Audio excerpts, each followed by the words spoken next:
નમસ્કાર મિત્રો, દેશ અને દુનિયાના સૌથી મહત્વના અને તાજા સમાચારની માહિતી મેળવવા માટે આપણે આ યુટ્યુબ ચેનલને સબસ્ક્રાઇબ કરવાનું ભૂલતા નહીં અને વિડીયો ઉપયોગી લાગે તો એક લાઇક પણ જરૂરથી કરી દેજો.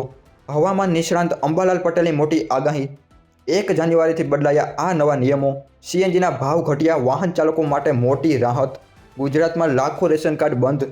2024માં વાવાઝોડાને લઈને અંબાલાલ પટેલની ચેતવણી. 30 લાખથી વધુ ખેડૂતોને મોટી રાહત. બુલેટ ટ્રેનથી વીજળીના બિલ સુધી 2026માં મોટા ફેરફાર થશે. નાના વેપારીઓ માટે મોટી રાહત. તો મિત્રો, આજના સૌપ્રથમ સમાચાર ઉપર નજર કરીએ તો ગુજરાતના હવામાનને લઈને હવામાન નિષ્ણાંત અંબાલાલ પટેલ દ્વારા મહત્વની આગાહી કરવામાં આવી છે. તેમના જણાવ્યા અનુસાર 7 થી 9 જાન્યુઆરી દરમિયાન ઉત્તર પર્વતીય વિસ્તારોમાં ભારે બરફવર્ષા થવાની શક્યતા છે, જેના કારણે ઉત્તર ભારતમાંથી ઠંડી હવાની લહેરો ગુજરાત તરફ આગળ વધશે. આ અસરથી રાજ્યના અનેક વિસ્તારોમાં ઠંડીમાં વધારો જોવા મળી શકે છે અને ખાસ કરીને ઉત્તર અને મધ્ય ગુજરાતમાં ઠંડીનો ચમકારો રહેશે. જો આપણે ઉત્તરાયણની વાત કરીએ તો પતંગ રસિયાઓ માટે રાહતના સમાચાર છે. 14 જાન્યુઆરીના દિવસે પવનની ગતિ શરૂઆતમાં ઓછી રહેશે, પરંતુ જેમ જેમ દિવસ વીતતું જશે તેમ પવનની ગતિમાં વધારો થવાની શક્યતા છે અને સાંજના સમયે પવનની ગતિ 10 થી 15 કિલોમીટર પ્રતિ કલાક સુધી પહોંચી પણ શકે છે. એટલું જ નહીં, 18 થી 21 જાન્યુઆરી દરમિયાન એક વધુ મજબૂત પશ્ચિમ વિક્ષેપ આવવાની શક્યતા છે, જેના કારણે ઠંડીની અસર ફરીથી એકવાર વધે તેવી શક્યતા વ્યક્ત કરવામાં આવી છે. ગુજરાતમાં રેશન કાર્ડ ધારકોને લઈને એક મહત્વની માહિતી સામે આવી છે. કેન્દ્ર સરકાર દ્વારા રાજ્યસભામાં આપવામાં આવેલી માહિતી મુજબ વર્ષ 2026 થી ઓક્ટોબર 2025 દરમિયાન ગુજરાતમાં કુલ 6,33,000થી વધુ રેશન કાર્ડો રદ કરવામાં આવ્યા છે. છેલ્લા 5 વર્ષમાં રેશન કાર્ડ ધારકોની યાદીમાં આ સૌથી મોટો ફેરફાર માનવામાં આવી રહ્યો છે. સરકારનું કહેવું છે કે ટેકનોલોજીના વધતા ઉપયોગ, ડેટાની ચકાસણી અને પારદર્શિતા લાવવાના પ્રયાસોને કારણે આ અયોગ્ય લાભાર્થીઓના રેશન કાર્ડ બંધ કરવામાં આવ્યા છે. એટલે કે જે લોકો પાત્ર ન હતા તેમના રેશન કાર્ડો રદ કરવામાં આવ્યા છે. જોકે સરકાર તરફથી સ્પષ્ટ કરવામાં આવ્યું છે કે પાત્ર લાભાર્થીઓના રેશન કાર્ડ પર કોઈ પણ જાતની અસર થશે નહીં. વર્ષ 2026ના હવામાનને લઈને જાણીતા હવામાન નિષ્ણાંત અંબાલાલ પટેલ દ્વારા મહત્વની આગાહી કરવામાં આવી છે. તેમના જણાવ્યા અનુસાર 2026માં શનિ અને ચંદ્રના સંયોગના કારણે હવામાનમાં અસ્થિરતા જોવા મળી શકે છે, જેના કારણે કેટલાક વિસ્તારોમાં વાવાઝોડા અને અચાનક કુદરતી ઘટનાઓની સંભાવના વ્યક્ત કરવામાં આવી છે. અંબાલાલ પટેલનું કહેવું છે કે આ સમયગાળા દરમિયાન ખાસ કરીને દરિયાકાંઠાના વિસ્તારોમાં હવામાન પર વિશેષ અસર પડી શકે છે અને કેટલાક દેશોમાં વાવાઝોડાની સમસ્યા વધવાની પણ શક્યતા કરવામાં આવી છે. સરકાર દ્વારા NFSA એટલે કે નેશનલ ફૂડ સિક્યોરિટી એક્ટ હેઠળ આપવામાં આવતું મફત રાશન યોજના આગળ પણ ચાલુ રાખવાનો નિર્ણય લેવામાં આવ્યો છે. સરકારના જણાવ્યા મુજબ અત્યંતિક કાર્ડ ધારકોને દર મહિને 35 કિલો મફત અનાજ મળશે, જ્યારે પ્રાથમિકતા ધરાવતા પરિવારોને પ્રતિ વ્યક્તિ 5 કિલો મફત અનાજ આપવામાં આવશે. આ નિર્ણયથી દેશભરના કરોડો ગરીબ અને મધ્યમ વર્ગના પરિવારોને મોટી રાહત મળી છે. સરકારનું કહેવું છે કે ખાદ્ય સુરક્ષા જળવાઈ રહે અને કોઈ પણ પાત્ર વ્યક્તિ અનાજથી વંચિત ન રહે તે માટે આ યોજના યથાવત રાખવામાં આવી છે. ગુજરાતના ખેડૂતો માટે એક મહત્વની ખબર સામે આવી છે. મુખ્યમંત્રી ભૂપેન્દ્ર પટેલની અધ્યક્ષતામાં મળેલી કેબિનેટ બેઠક બાદ રાજ્ય સરકારે ખેડૂતોને આપવામાં આવેલી સહાયની વિગત જાહેર કરી છે. સરકારના જણાવ્યા મુજબ અત્યાર સુધીમાં 30 લાખથી વધુ ખેડૂતોને કુલ 8,710 કરોડ રૂપિયાની ઓનલાઈન સહાય મંજૂર કરવામાં આવી છે, જેમાંથી પ્રક્રિયા પૂર્ણ થયા બાદ ડાયરેક્ટ બેનિફિટ ટ્રાન્સફર એટલે કે DBT મારફતે 29.30 લાખ ખેડૂતોના બેંક ખાતામાં સીધા 8,516 કરોડ રૂપિયા જમા કરવામાં આવ્યા છે. આ રકમ ખાસ કરીને વરસાદથી પાકને થયેલા નુકસાનને ધ્યાનમાં રાખીને ખેડૂતોને આર્થિક ટેકો આપવા માટે આપવામાં આવી છે. સરકારનું કહેવું છે કે આ યોજના દ્વારા રાજ્યના લગભગ 90% ખેડૂતોને સીધી સહાય મળી ચૂકી છે, જેથી તેમને ફરીથી ખેતી માટે તૈયાર થવામાં મદદ મળશે. મોદી સરકાર દ્વારા વર્ષ 2026 માટે બ્લુ પ્રિન્ટ સામે આવી છે, જેમાં સામાન્ય નાગરિકોને સીધો લાભ મળે તેવા 7 મોટા નિર્ણયો સામેલ છે. પ્રથમ નિર્ણય વિશે વાત કરીએ તો બુલેટ ટ્રેનને લઈને છે. મુંબઈ અમદાવાદ રૂટ પર દેશની પહેલી બુલેટ ટ્રેન ઓગસ્ટ 2026 સુધી શરૂ થવાની સંભાવના છે, જેનાથી લાંબી મુસાફરીનો સમય ઘણો ઓછો થશે. બીજો મોટો ફેરફાર મેટ્રો પ્રોજેક્ટમાં જોવા મળશે.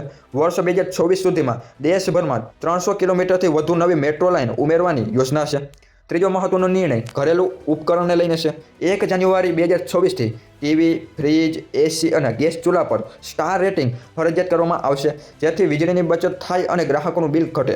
આ નિર્ણય હેઠળ દરેક ઉપકરણ પર વીજ વપરાશની સંપૂર્ણ માહિતી સ્પષ્ટ દર્શાવી ફરજિયાત રહેશે. સરકારનું કહેવું છે કે આ તમામ નિર્ણયોનો હેતુ મોંઘવારી ઘટાડવો અને સામાન્ય માણસની જીવનશૈલી સરળ બનાવવાનો છે. દેશના નાના વેપારીઓ માટે એક મહત્વની માહિતી સામે આવી છે. જો તમે ફેરી લગાવતા હો, ફળ શાકભાજી વેચતા હો, પાનની દુકાન, સલૂન અથવા નાની દુકાન ચલાવતા હોય તો સરકાર તરફથી તમને 50,000 સુધીની લોન સુવિધા મફત મળી શકે છે. આ લાભ પ્રધાનમંત્રી સ્વનિધિ યોજના હેઠળ આપવામાં આવે છે, જેમાં નાના વેપારીઓને ગેરંટી વિના લોન આપવામાં આવે છે. યોજના હેઠળ પહેલા તબક્કામાં નાની રકમની લોન આપવામાં આવે છે અને સમયસર ચૂકવણી કરનાર વેપારીઓને આગળ વધીને ₹50,000 સુધીની લોન મળવાની પણ તક મળે છે. આ લોનનો હેતુ નાના વેપારીઓને પોતાનો ધંધો ફરી મજબૂત બનાવવા મદદરૂપ કરવામાં આવે છે. 2026થી આ 10 વસ્તુઓ મફત કરી દેવામાં આવી છે. 2026ને ધ્યાનમાં રાખીને કેન્દ્ર સરકારની 10 મોટી કલ્યાણકારી યોજનાઓ ફરી ચર્ચામાં આવી છે. આ યોજનાઓમાં મફત રેશન યોજના, 300 યુનિટ સુધી મફત વીજળી, આરોગ્ય વીમા અને મફત સારવાર, મફત ગેસ સિલિન્ડર અને ગેસ સબસિડી, મહિલાઓ માટે મફત સિલાઈ મશીન, ગરીબ પરિવારો માટે મફત ટોયલેટ યોજના, મફત શિક્ષણ અને શિષ્યવૃત્તિ સહાય, ગર્ભવતી મહિલાઓને ₹6,000ની સહાય, મફત ઇન્ટરનેટ અને ડિજિટલ સેવાઓ અને કૃષિ સાધનો પર સબસિડી અને ખેડૂતોને સહાય. તો સરકાર દ્વારા આ 10 વસ્તુઓ સંપૂર્ણપણે મફત કરવામાં આવી છે. ગુજરાત સરકાર તરફથી એક મોટી અને ઉપયોગી અપડેટ સામે આવી છે. હવે રાજ્યના નાગરિકો સરકારી દસ્તાવેજો સીધા WhatsApp એપ્લિકેશન પર મેળવી શકશે.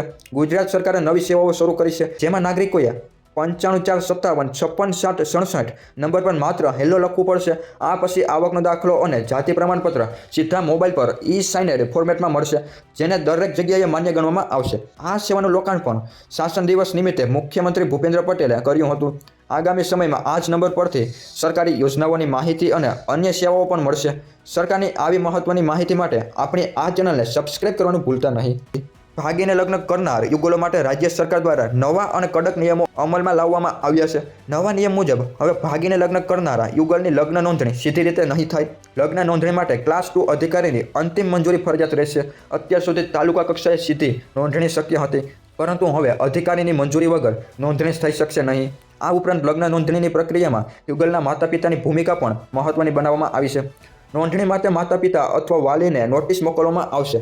નોટિસ મળ્યા બાદ 30 દિવસ અંદર જો માતા પિતા કે વાલી તરફથી કોઈ વાંધો રજૂ કરવામાં આવે તો તેની યોગ્ય તપાસ અધિકારીઓ દ્વારા કરવામાં આવશે અને તપાસ પૂર્ણ થયા બાદ જ લગ્ન નોંધણી અંગે અંતિમ નિર્ણય લેવામાં આવશે. નવા વર્ષની શરૂઆત સાથે જ દેશમાં 1 જાન્યુઆરીથી કેટલાક મહત્વના નિયમો અમલમાં આવ્યા છે, જેની સીધી અસર સામાન્ય લોકોના કિસ્સા પર પડશે. આ નવા નિયમોમાં રસોઈના ગેસ સિલિન્ડર, બેન્કિંગ સેવાઓ અને વાહન સંબંધિત નિયમોમાં ફેરફાર કરવામાં આવ્યા છે. ખાસ કરીને ગેસ સિલિન્ડરની કિંમત અને બુકિંગના નિયમો સાથે જ બેન્કિંગ ક્ષેત્રમાં કેટલાક નિયમો બદલવામાં આવ્યા છે. વાહન ચાલકો માટે પણ નવા નિયમો લાગુ થયા છે, જેનું પાલન ન કરવાથી દંડ પણ ભરવો પડી શકે છે. તો 1 જાન્યુઆરીથી કોમર્શિયલ એલપીજી સિલિન્ડરના ભાવમાં ₹111નો વધારો કરવામાં આવ્યો છે. આ વધારો 19 કિલોગ્રામના કોમર્શિયલ ગેસ સિલિન્ડર પર લાગુ કરવામાં આવ્યો છે. આ ભાવ વધારાની સીધી અસર હોટલ, રેસ્ટોરન્ટ અને નાના વેપારીઓ પર પડશે. જોકે રાહતની વાત એ છે કે 14 કિલોગ્રામના ઘરેલું એલપીજી સિલિન્ડરના ભાવમાં કોઈપણ જાતનો ફેરફાર કરવામાં આવ્યો નથી, જેથી ઘરેલું ગ્રાહકોને હાલ માટે રાહત મળી છે. હાલ અલગ અલગ શહેરમાં ઘરેલું ગેસ સિલિન્ડરના ભાવ અંદાજે ₹785થી ₹796ની વચ્ચે રાખવામાં આવ્યા છે. નવા વર્ષ 2026ના પ્રથમ દિવસે જ ગુજરાતના વાહન ચાલકો માટે રાહતના સમાચાર સામે આવ્યા છે. રાજ્યમાં સીએનજીના ભાવમાં પ્રતિ કિલોગ્રામ ₹1.20નો ઘટાડો કરવામાં આવ્યો છે. ગેસ કંપનીઓ દ્વારા આ નિર્ણય નવી ટેરિફ સિસ્ટમ લાગુ થવાના કારણે લેવામાં આવ્યો છે. ભાવ ઘટાડા બાદ હવે ગુજરાતમાં સીએનજીનો નવો ભાવ ₹81.17 પ્રતિ કિલો નક્કી કરવામાં આવ્યો છે, જે અગાઉ ₹82.37 પ્રતિ કિલો હતો. આ ઘટાડાથી ખાસ કરીને સીએનજી વાહન ચલાવતા લોકો, ઓટો રિક્ષા ચાલકો અને મધ્યમ વર્ગના પરિવારોને આર્થિક રાહત મળશે. અનાથ બનેલી દીકરીઓ માટે સરકાર તરફથી મહત્વની સહાયની માહિતી સામે આવી છે. મુખ્યમંત્રી બાળ સેવા યોજના હેઠળ જો બાળકના માતા પિતાનું અવસાન થયું હોય તો સરકાર દ્વારા ₹2 લાખ સુધીની આર્થિક સહાય આપવામાં આવે છે. તે ઉપરાંત કોરોના કે અન્ય કારણોસર અનાથ થયેલી દીકરીઓને 21 વર્ષની ઉંમર સુધી દર મહિને ₹4,000ની નાણાકીય મદદ આપવામાં આવે છે. જો માતા પિતામાંથી એકનું અવસાન થયું હોય તો દર મહિને ₹2,000ની સહાય મળે છે. સરકારી આંકડા મુજબ માર્ચ 2023થી લઈને નવેમ્બર 2025 સુધીમાં 628 દીકરીઓને કુલ ₹12,56,00,000ની સહાય ચૂકવાઈ છે. આ યોજના અનાથ દીકરીઓના ભવિષ્યને સુરક્ષિત બનાવવા માટે મોટો આધાર બની રહી છે. 2026ને લઈને ભારત અને પાકિસ્તાન વચ્ચે તણાવ વધવાની શક્યતા પર હવે વૈશ્વિક સ્તરે ચર્ચા શરૂ થઈ ગઈ છે. American think tank council on foreign relations એટલે કે CFRના એક વિશ્લેષણમાં ચેતવણી આપવામાં આવી છે કે આતંકવાદ અને સરહદી ઘટનાઓને કારણે ઘણા દેશો વચ્ચે સ્થિતિ ગંભીર બની રહી છે.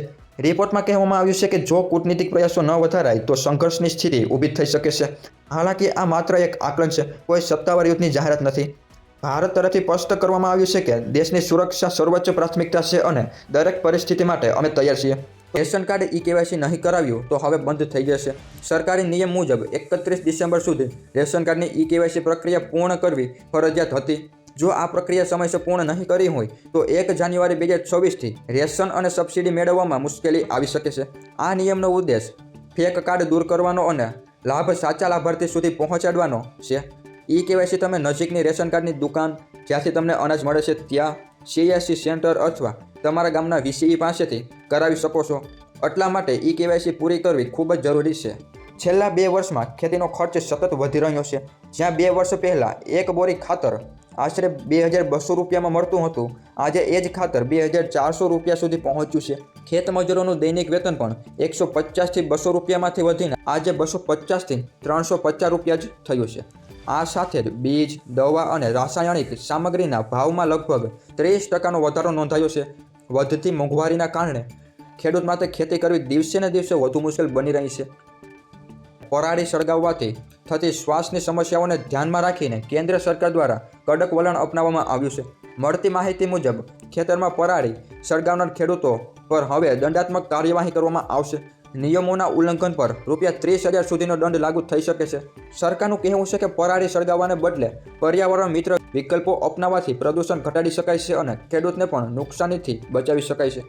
રેશન કાર્ડ ધારકો માટે મહત્વના સમાચાર સામે આવ્યા છે. રાજ્યમાં સસ્તા અનાજના વિતરણ દરમિયાન ઓછું વજન અને ગેરરીતિની ફરિયાદો લાંબા સમયથી સામે આવી હતી. આને ધ્યાનમાં રાખીને રાજ્ય સરકારે હવે રેશન વિતરણ વ્યવસ્થામાં મોટો સુધારો કરવાનો નિર્ણય લીધો છે. નવી વ્યવસ્થા હેઠળ રેશન દુકાનોમાં વજન અને સ્ટોકની પ્રક્રિયા વધુ પારદર્શક બનાવવામાં આવશે, જેથી રેશન કાર્ડ ધારકોને પૂરતું અનાજ મળવાની ખાતરી મળી રહે. સરકારનું કહેવું છે કે આ ફેરફારથી છેતરપિંડી અટકશે અને રેશન વિતરણમાં વિશ્વસનીયતા વધશે. રેશન કાર્ડ ધારકો માટે આ નિર્ણય મોટી રાહતરૂપ સાબિત થઈ શકે છે. સરકારી વિભાગોમાં ફેલાયેલા ભ્રષ્ટાચાર સામે સરકારે હવે કડક વલણ અપનાવ્યું છે. ગુજરાત રાજ્યમાં લાંચ, ગેરરીતિ અને દુરુપયોગની ફરિયાદોને ધ્યાનમાં રાખીને સરકારે નવી નિરીક્ષણ અને કાર્યવાહી પ્રણાલી અમલમાં મૂકવાનો નિર્ણય લીધો છે. હવે સરકારી કચેરીઓમાં કામકાજ પર સતત નજર રાખવામાં આવશે અને શંકાસ્પદ અધિકારીઓ સામે તાત્કાલિક પગલાં લેવામાં આવશે. સરકારનું કહેવું છે કે આ નિર્ણયથી પારદર્શકતા વધશે અને સામાન્ય નાગરિકોને રાહત મળશે. આગામી દિવસોમાં આ કાર્યવાહી વધુ કડક બનાવવામાં આવશે. તો મિત્રો, આ હતા દેશ અને દુનિયાના સૌથી તાજા અને ઉપયોગી સમાચાર જે તમારા જાણવા ખૂબ જ ઉપયોગી હતા. તો મિત્રો, આજના વિડીયોમાં બસ આટલું જ. મળશું એક નવા વિડીયોમાં નવી માહિતી સાથે.